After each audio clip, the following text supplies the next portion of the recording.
Power Apps and Power Automate, creating rule request forms and automating the approval process. Before I jump into the showing the demo that what has been done during this project, that was actually, it was a one-day project after a Power Apps training. It was creating a hackathon, and I want to show you, in one day, very minimum code, you can actually solve a business problem. So, but I'm going to give you an introduction to Power App and Power Automate, and then during the demo, I'm going to show you how to connect to the Azure SQL and SharePoint, either as source or as your destination, and then continue finishing the approval process with Power Automate. What is Power Apps? Power Apps is a suite of apps, services, connectors, and data platform that enables you to create custom application with low code or no code. You can create from template that is already there in Power Apps, or you can create from scratch. And the formulas is very similar to Excel formulas. You will be able to add business logics and automate your manual processes and connect to your data and store data in underlying data platform. Either it can be SharePoint or SQL database. You will be able to create responsive design so that it will be compatible with mobile, tablet, or web browsers, and also extensible for platforms for pro users. So if a user comes and wants to create a more sophisticated based on an already created simple app, they will be able to do that. When to use Power Apps? Power Apps is really useful when you want to automate repeatable operation that occurs frequently. So you want to cut overall time and improve productivity for those task-based processes. For example, creating tasks in Outlook, or in our case, requesting D365 security role.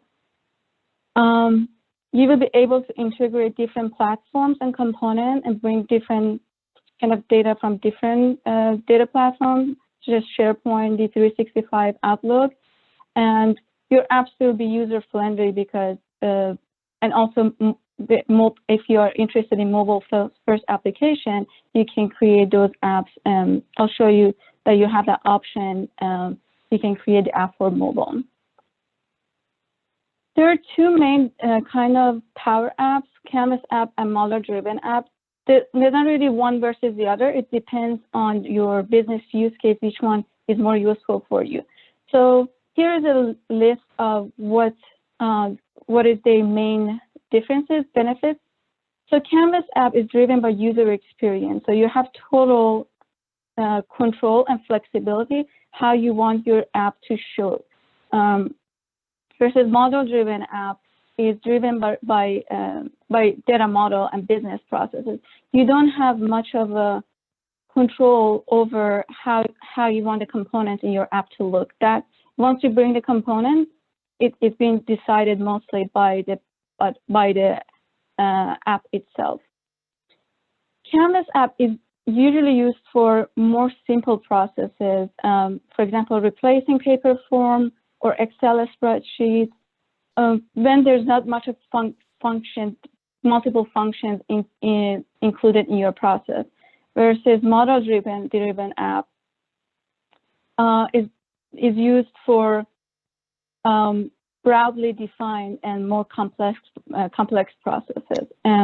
In model-driven app, you can handle data relationship, data integrity, and data security. For example, the example that comes to mind, for example, if you're entering data in D365 and inserting and updating those records needs different levels of security, for example, managers versus typical users, that can be handled in Power App in model-driven app automatically, versus if you want to implement that in Canvas app, it will need a lot of code to be written. Canvas app is used for one specific use case, versus model-driven app can include multiple functions and processes. For example, if when you enter an entry in your journal, if that entry needs to go into a data flow and sends notification. If that already data flow handled in your data model, that will be handled in your ModelDriven app too.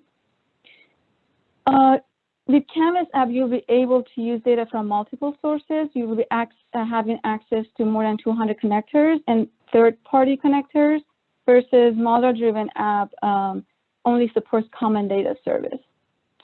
But a ModelDriven app, you'll be have access to interactive charts and dashboards, and it's fully integrated with Office 365. Office 365. In our example today, we will be using Canvas app and not Model app. And here, I don't have much of experience with the pricing. This is kind of new to me too, but I added some pricing plan here. I got it from Microsoft. So there are two kind of plans for Power Apps. Per app plan, which is $10 per month per user, and per user plan, which is $40 a month. And here are the differences. If you use per app plan, you only have access to, will be able to run 2 apps and 1 portal. Portal is different kind of app. I think it will be a web app. But per user plan, it will be unlimited how many apps you can create and run. Use of common data services. If you're creating a ModelDriven app, you will have less 50 megabyte database capacity for per app plan versus 250 megabyte database capacity. And if it's a file capacity, 400 megabyte versus 2 gigabytes. And in both plans, you will be access to create Power Automate if you need to. And once we're done with our Power App creating and updating our records, I'm going to show you how we complete our process with creating a Power Automate, or previously Flow, which Power Automate is a service to help automate workflows and repetitive business processes. You can move business data between 2 systems on a schedule, on demand, or automated. And different kind of flow types. These are 3 most important: automated flow, instant flow, and a scheduled flow. And it's very useful if you want to send reminders and notifications, and of course, approval notifications included too. And here is the pricing plan for Power Automate. So $15 per user plan, which allows individuals to create unlimited flows based on the use cases. $14 per user plan with attended RPA, which you can create unlimited flows, and also robotic process automation is added, so you will have access to artificial intelligence. And $500 per flow plan, which gives you the reserved capacity, and for a specific business flow, there will be no limit on how many users in organization will have access to that flow. And I'm going to give you an overview that actually what business problem we were trying to solve and how we solved it. So previously, D365 has this security roles. So these security roles can be set up for either to the job title of the users or the user's username. So previously, in order for a user to access for the security role, they would have to ask around either from their managers or their colleagues to find out which security role they would need in order to accomplish a task in D365. And they would have to email the manager and ask the manager to give them their role, and the manager, if approved, would have to send an email to IT and ask IT to set up those roles in D365. It would be a long process. Sometimes those emails would get lost among other emails. So what we created in this app, which is still also under improvement, we created a view in D3 in Azure SQL database. That view is included username, the job titles, and the security roles that they have. And that view is exported from D365 via BYOD to Azure SQL. And the app, a user will go to the app, search by the title or search by the user that they know, and then they will see that title, job title, or user, what security roles they have access to. And once they see, they can select on those roles or multiple roles and submit that request. Once they submit the request, the role, the request will be recorded in a SharePoint list. And once that record is created in SharePoint list, an automated flow will be triggered as will send an approval request to their manager. And if approved, the request will go to IT. If denied, the user will get an denial email. So any questions so far before I go to the demo? Yes, Parinaz, there is a question from Nimesh. If this would also work for roles in Power BI Workspace and Dashboard. And I think the process, I'll try to rephrase, but I think the process you used, you created this app for, is really, instead of having email going back and forth between like many different groups, now the approval process is done through this app. At the end, there's still someone that needs to go in Dynamics 365 to add the person with their role. This is really to manage the approval process, not to actually do it in D365. That's right. That's to manage the approval process. However, one of the improvements we are trying to add to this application is that we bypass IT, so we can directly create that security role for them in D365. So we are exploring that. Yeah. Yeah, and I think, Nimesh, for your question, once you have this approval process today, like let's say if you use this for Power BI, you would then have someone go and grant the role. That said, you can also push further, is that with Power BI, you can use the REST API to then grant the permission. And we've, to date, like even on my own project, I'm using PowerShell scripts to grant permissions to workspaces, but that doesn't go to the app, all the way to the app, because currently on the REST API, you cannot take a workspace and publish it as an app. You still need to do that manually. So on the workspace side of things, you can likely do it because you can use a component to trigger the REST API call to grant, but like that wouldn't go all the way to the app. You still have to publish the app manually from Power BI. So I hope this helps. Okay, Parinaz. Okay, so I'm going to go ahead and so you can go just to the website powerapps.com and then log in with your account. And once you're in Power Apps in the web page, you have new app here. So you can create Canvas app, ModelDriven Portal app. So we are going to create a Canvas app. So as I said, we are going to search the security roles either based on user or job titles. Here, I'm going to show you by job title, and then I will show the demo for you that has both. So I'm going to create a blank app for a tablet layout, but you can also create a phone layout. So I'm going to go ahead and create a tablet layout.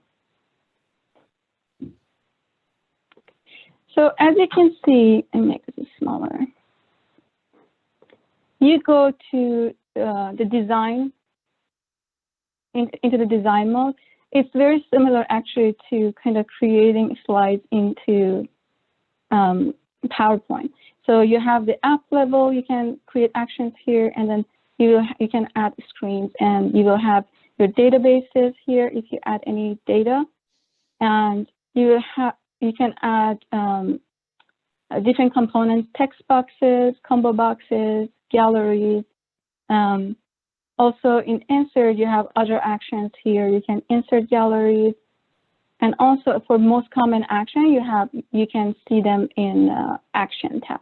Also, there are more properties on the right side in the property panel here. So I'm going to go ahead to the tree view here. So automatically created screen 1 for me. I'm going to rename this screen to title. Okay. So because the source for the users and their security role is the Azure SQL, I'm going to go ahead and add an Azure SQL server database. I already have this database, the connection created here for me. It's already in the recent. But if you don't, you can add a connection and you will add your server names and username and password, and it will get connected. So I'm going to choose my database. And it will bring the list of the table in the database. I have already created that view that I need. The view is called Pick Roles Power Apps. I'm going to select the table and then connect to it. Also, there's another connection I'd like to add, and that is Office 365 connection, Office 365 users. I'm adding this connection because I want to, in my SharePoint list, add the user email, nickname, and usernames here. So I'm going to add this as well. You just log in with your users. So I have these two connections, and I also will add a SharePoint connection once I get there. So now that I have these connections, I go back to the app on the app on start properties. These are the properties for each component. I'm going to go ahead and use set function allows you to create variables, which I'm creating a variable called app user, and I'm going to store in this variable Office 365 user, my profile v2. Okay. So now I go back to the title screen. I want to see the titles and search by title. So in order to do that, I'm going to add a combo box.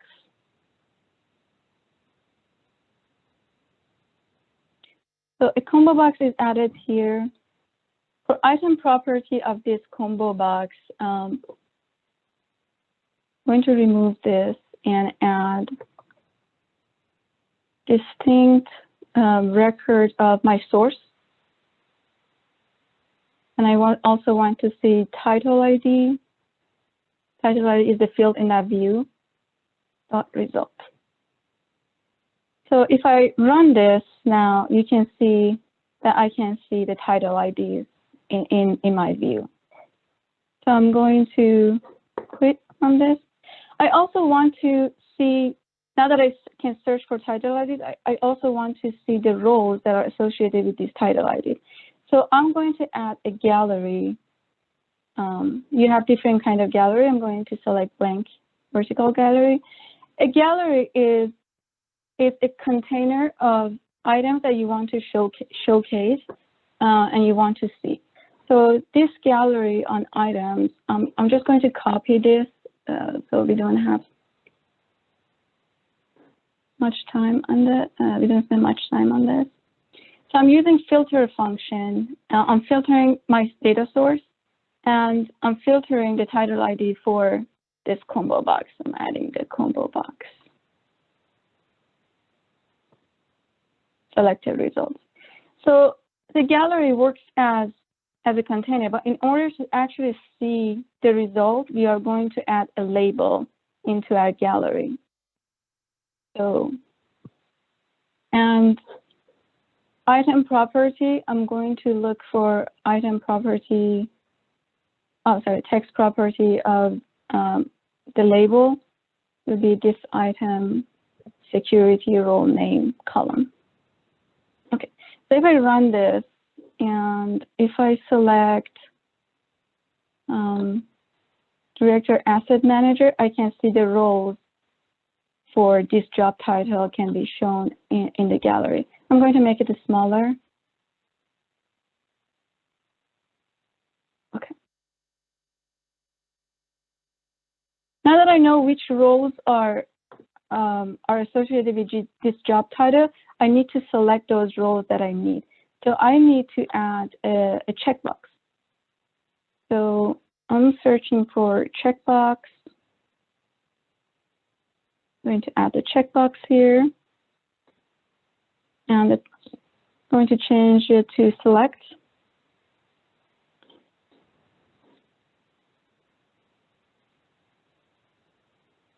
As I said here, you also have access to some of the properties in Action tab. So you see unselect, uncheck, and uncheck. For uncheck of this checkbox property, I'm going to create a collection. So using the collect function to create a collection, I'm going to name this collection request item, and each item that I actually select.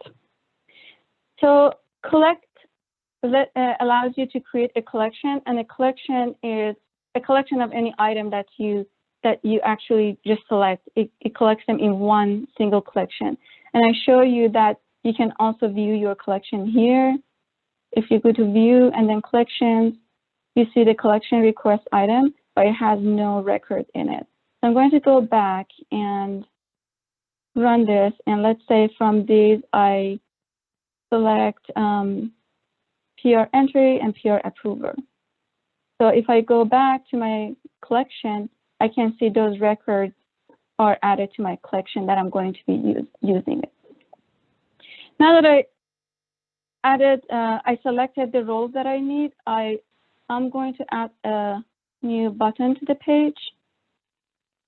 That this button actually will navigate me to a different page, which in that page, I'm going to review and finalize the roles that I need.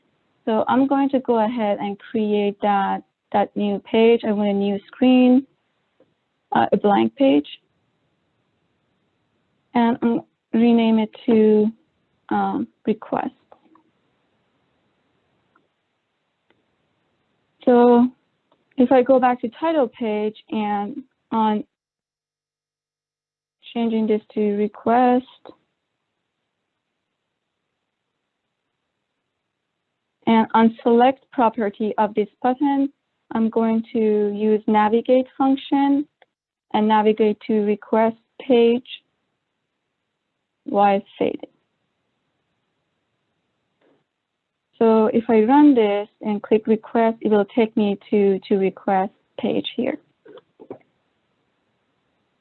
Okay, in this request page, I want to see anything that I selected from the previous page here, add a comment to it if I want to, for example, why I'm requesting these roles, why I need them, and then submit my request. So in order to see those, I need to add a new gallery to my page. So this gallery item property will be, I'm just going to copy. So it will be the distinct record of security role names from the request item collection that I just created by selecting those roles. So it will be connected to request item connection. Again, I will need to add a label here. Okay, I can see the roles that are in the collection. Also, I want to add a new checkbox in order to select them and add them to a new collection. So to add the checkbox to the gallery, and I'm going to call this request. So again, for this check, but on check property, you can also access the properties in this dropdown. On check property, I'm going to create a new collection called request roles. This item, the item that I'm selecting. And on uncheck, I want to remove that item from the collection that I just created.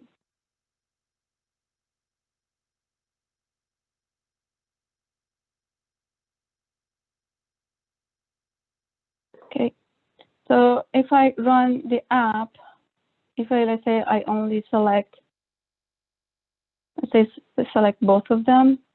So if I go to view collections, in the request roles, I can see those roles that I just selected in that collection. I would also want to add a new section for comments. If anyone wants to add comments, they can add here.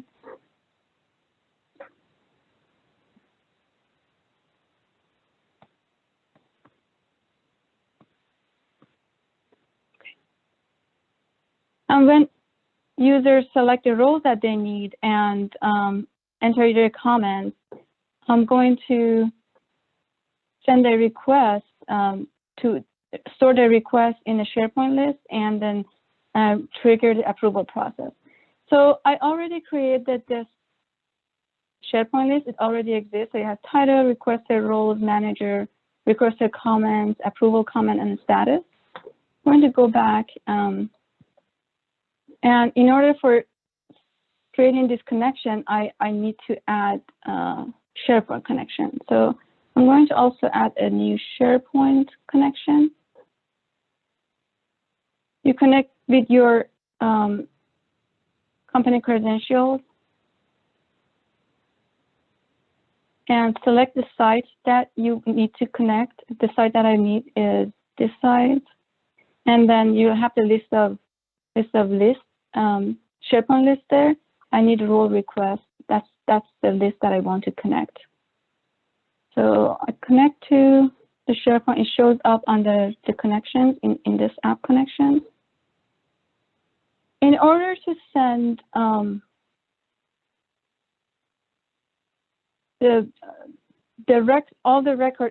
these individual pieces of data in one record, I'm going to use a function called patch function. Patch function creates a single record combined from all these different individual records that you need.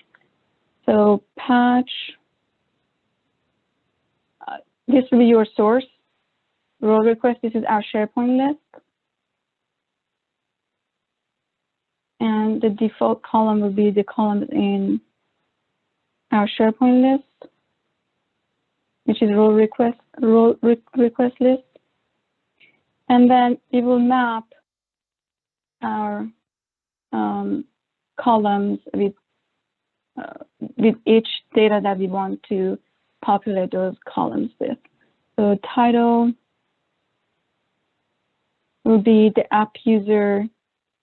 App user is a variable that we created at the beginning of the demo, which will be the requester's job title. And for requester column, we will want from app user variable mail nickname. And you see that as you type, one of the features is IntelliSense. As you type, you can see the possible functions, possible columns. And for role, I'm using a concat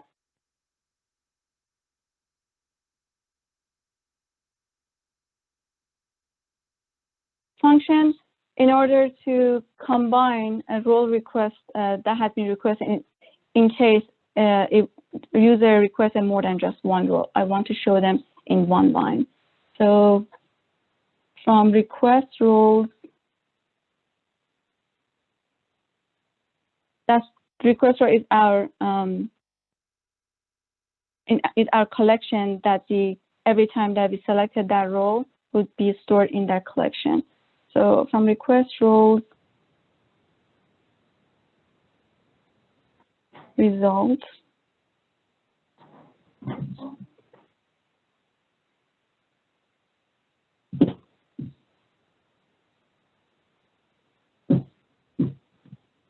For manager, I'm leaving manager empty for now. I found that Office 365 connection, I think there was like a bug with that. So I'm leaving that empty for now, so I don't get an error.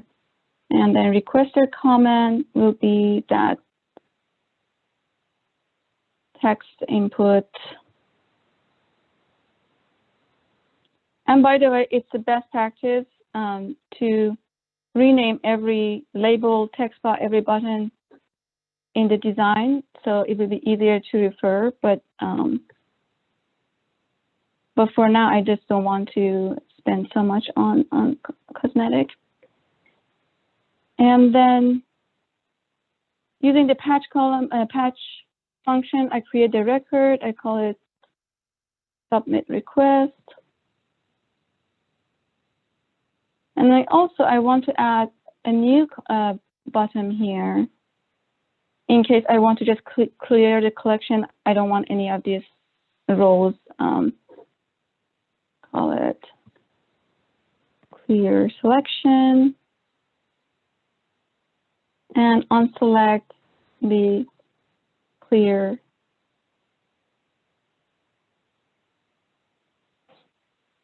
request roles collection.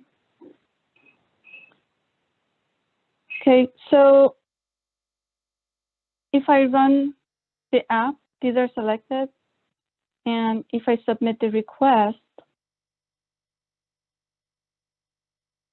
in my SharePoint will be a new record added in my name and what I have requested, those two roles. And this is when actually the Power Automate will be triggered. So the Power Automate, I'm going to show you. You can also access your flow or Power Automate here from Power Apps. So if I click on flows instead of apps,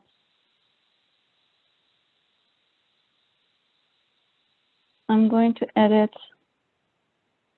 this Power Automate that has been created.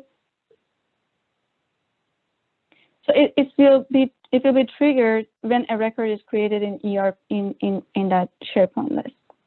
So, and once a record is created, it will update the status of that record, which will be pending manager approval. We'll change the status to pending manager approval.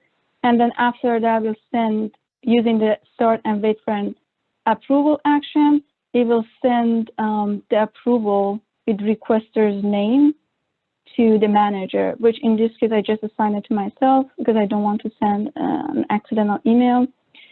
And this will notify the manager with an approval request. Also will show up in the manager's Power Automate action item, which I can show you. And based on if the manager approves or denies, if it's approved, an email will be sent to IT, which again, I just added my email here, but it will tell IT that the role was approved, so please set up the role. And if it's denied, an email will go to the requester and notifying the requester that the role has been denied. So you will get an email like this, which let's say if you approve, it will go to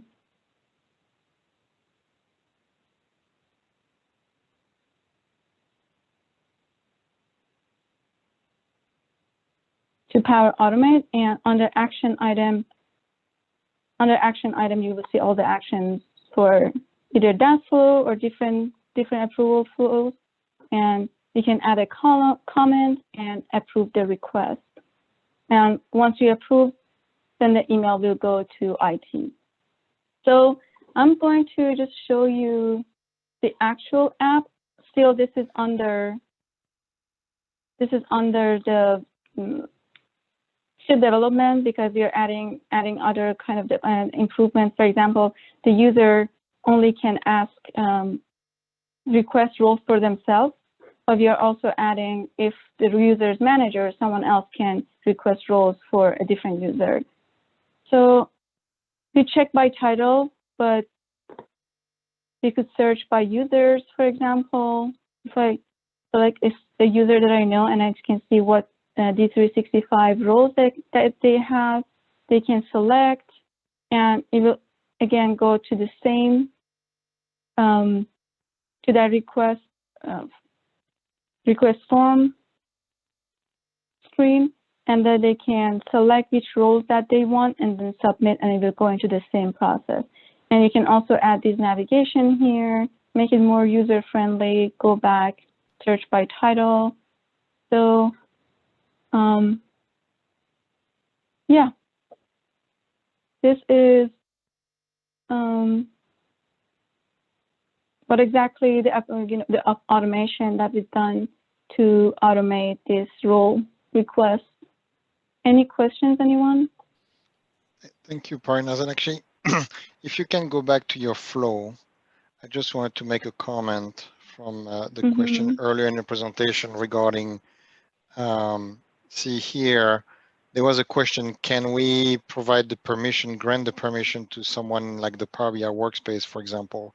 So here, the end of this flow for the approval process is an email to IT to create to grant the role in D365. What you could do instead, if you want to automate the whole process, is have here a REST API call that then triggers the Power BI REST API with the granting of the user access. So that would be that aspect that was mentioned earlier in the call. And then we also had a second question coming through the chat, which basically, when you're in Power Apps and you had this connector to go to Office 365, or also like if you connect to SQL Server, etc., like what credentials are being used to do that? And I think the underlying question is probably, can we use service account credentials, for example, to connect instead of like, your own login? I think that's maybe the underlying question from Naden. Yeah. Actually, it's better to use a service account. So if you leave the company, for example, so every app that you have created still will be accessible to, unless you just created the app only for your own specific use case. But generally, it's better to create apps with service account. Yes. So I'm here. These are actually under service account. I changed them because I wanted to make different changes to them. But I'm using, for our SQL database here, I'm using a service account, for example, because we don't use it with our individual account. And maybe on the top right corner, where you have, for people not familiar with Power Apps, on the top right corner, you have like the picture of your, environment, patternenergy.com. So there, I think you're connected with your own username, right? If you click the little icon to the right. So here you you connected with yourself. What I've done with other clients is create a service account which has a Power App license assigned to it. And just for general knowledge, in the current my client agreement, the Power App license, it's a Power App L1, and that costs $75 a year. And we created the service account, gave it a Power App license, and when we author apps, we log in, we go in incognito mode in the browser, and we log in using the service account itself. So that's one thing you can go, and then you can use all the service account as well to connect to your data sources. And another clarification or added information, you see on the top right, you have environments. Here's pattern energy Mm-hmm. default. The tenant admin within an IT could create separate environment. For example, one environment for finance, one environment for audits, one environment for production. I mean, like floor production in the factory line, for example. So the admin of the tenant can create multiple environments to segregate application across the organization. So that's something that larger companies like to do. For example, when you have like some strictly confidential information, I saw earlier a message in the chat where there is some financial reports, some financial information. Maybe you want to segregate all the financials versus what's the operational side of things, and you can create multiple environments to manage your apps separately and grant permissions separately. So just wanted to share that. No? Well, thank you so much, Parinaz, for presenting today.